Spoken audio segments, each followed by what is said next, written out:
নমস্কাৰ ছাৰবিদেউসকল চৰকাৰী কৰ্মচাৰীসকলে আপোনাৰ মাৰ্চ মাহত দুটা ভাল খবৰ লাভ কৰিব হয় ছাৰবিদেউসকল আৰু মাৰ্চ মাহত তেওঁলোকে যি দুটা ভাল খবৰ লাভ কৰিব যাৰ ফলত তেওঁলোকে 2 লাখ টকা পৰ্যন্ত তেওঁলোকে পাবলৈ সক্ষম হ'ব হয় ছাৰবিদেউসকল আশা কৰিছোঁ আপোনালোকে ভিডিঅ'টো সম্পূৰ্ণ চাব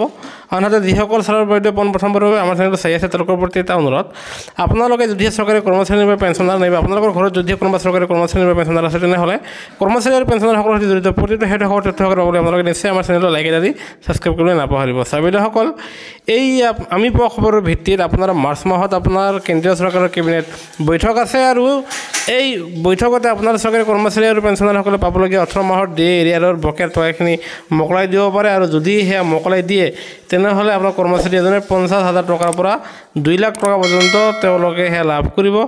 আনহাতে সিহঁতে ভাল খবৰ হ'ল মাৰ্চ মাহত আপোনাৰ 4% আপোনাৰ মুৰ্গী বনাছৰ কথা